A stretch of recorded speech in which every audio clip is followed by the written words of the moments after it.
and Dr. Joy will tell us what could be the cause. And on the Doctor Answers, which happens to be the last segment, we will be reading out a couple questions sent in by our viewers, and Dr. Joy will get to answer those questions. So you can do well to send yours in. But right now, we'll be going on a short break, and when we come back, we'll dive right into the first segment on Educate.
Joining us. This is Atn Health Forum, where we make a compilation on critical health issues designed to reach all segments of the society through medical and professional help and assistance.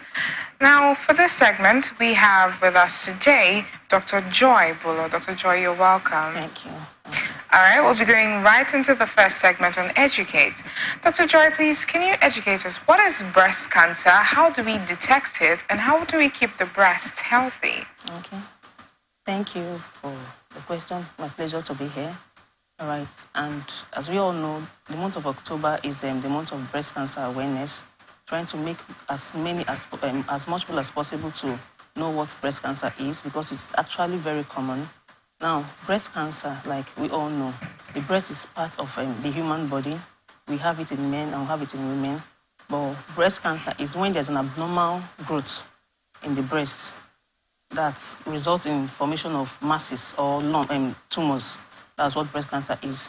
The cells, normally, the way the body does is when a cell dies or reaches the lifespan, it dies off and new ones are produced. But when there is an abnormal cell, it keeps growing. It just grows and grows and grows out of control and form masses. which can even spread to other parts of the body. That's what breast cancer basically is. Now, breast cancer is common in women, though it can affect men too, but about just 1% of it. But it's more common in women, and there are some risk factors to having breast cancer. Risk factor is just something that makes one likely to come down with it, but it doesn't mean the person must have it. These risk factors are numerous. The first one is gender. Being a female puts one at risk of having breast cancer. Female, we have enhanced hormonal stimulations in our body, the hormone estrogen and progesterone in our body. So having these hormone secretions enough puts us at risk of having breast cancer. Also, age. As one grows older, let's say greater than 50 years upward, there are changes in the body. There are cellular alterations less than, say, 11 years of age. This puts a female at risk of breast cancer because you have plenty of these hormones, increased menstrual time, and plenty of these hormones in your circulation. And also nulliparity. Nulliparity means the person have not given birth at all. So that is also a risk factor because if you're not giving birth, you have increased menstrual cycle, you're always menstruating. There's nothing to interrupt the menstrual cycle. There's nothing to stop those hormones. So that also puts one at risk of having breast cancer. Another one is having a full-term pregnancy after the age of 30 is also a risk factor because you have increased menstrual cycles. So that puts one at risk of having breast cancer. Then also we have hormone-controlled pills, like the oral hormonal contraceptive pills, rather. It's also a risk factor. Like taking it for a very long time, like for those that take, especially the combined contraceptives, for over 5 years, it's a risk factor for breast cancer. And there are other things too, like physical inactivity. Some of us, we don't exercise. When you don't exercise, it's also a risk factor because the fact they're just having known the risk factor, there are some things you need to look out for in your body. That, okay, this is unusual because we've known that breast cancer is just an abnormal growth in the breast that results in formation of tumors or mass. So there are some symptoms that you may notice and you say, I have to do something about it. Things like having a lump in the breast is not normal. Once there is a lump in the breast, one of the symptoms you see one of the symptoms of breast cancer, having a lump in the breast. When you touch your breast, you feel some lumpy areas. It should raise an awareness. It should make you worry that, what is this, to seek for care. That's one of it. Then also, we have some nipple changes because the treatment involves surgery. Surgery can be done to remove the lump. There is also radiotherapy to kill some of the microscopic tumors that are left after the surgical incision. And also, you have chemotherapy. That one works on distant site on other parts of the body, yes. So you can do surgery as part of the treatment modality. There could be radiotherapy. Then there's also chemotherapy. But then there's also hormonal therapy as part of the treatment modalities. Now, the good thing is you may not be able to change some things about these risk factors. There are some that are modifiable. Like I mentioned, the lifestyle, physical inactivity. As part of prevention, we could engage in physical exercises. Just do exercise, burn off those fats. As you're exercising, you're working on excess body fats. The part of the obesity too is being handled.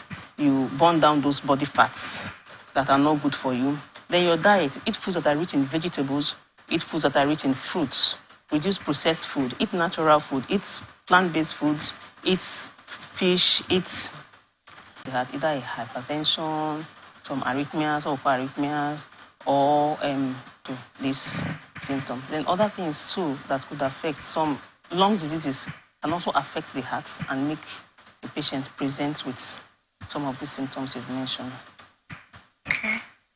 Okay, so if a patient, for instance, if I don't exercise much, can I also display such? Okay, if you don't exercise much, you could be at risk of having some cardiac diseases. Yes. Alongside with other risk factors the person may have. Like some persons, they have family history of hypertension, yet they don't exercise, they don't eat healthy diets, they don't sleep well, they take harmful substances. So it could put one at risk of having or accelerate the risk at which the person develops this disease and associated symptoms you've mentioned also.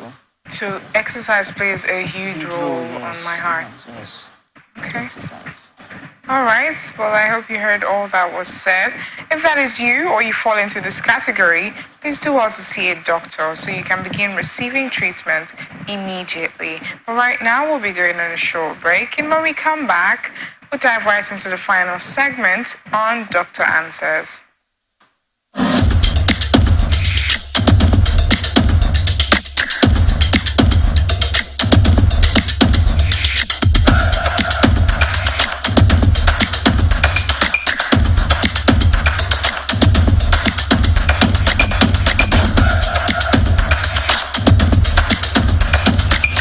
Welcome back from that short break. If you're just joining us, this is Atn Health Forum, where we make a compilation on critical health issues designed to reach all segments of the society and prefer solutions through the instrumentality of medical professionals. And we have with us today Dr. Joy Bulo.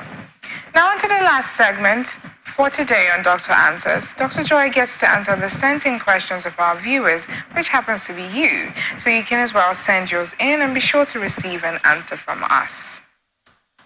Dr. Joy, this question is coming from Favor from Zamfara State. She says, "Hello, Dr. Joy. My name is Favor Abdul. At what stage is breast cancer incurable?" Okay. Like I said, we have different stages from when the cancer is still inside, very small, to when it has gone to other parts of the body. So when it has metastasized, like what we said, it's at that stage you just need palliative care because other parts of the body have been affected. So we'll not say it's incurable, but the person needs palliative care. Yes. Can you further explain what palliative care is All to right. us? Now, palliative care just involves taking care of the patient's symptoms. If the patient is having pain, because they present with a lot of pains, yes. The patient is having pain, give something for pain, yes. They can also bring but I know those palliative care people, they have some spiritual components too.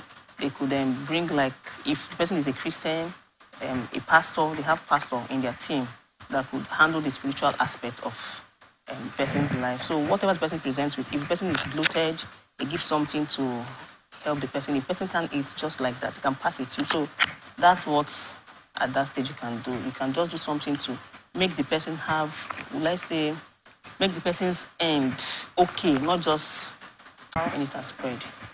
Okay, on to our next question. This question comes from Raphael from Lagos State.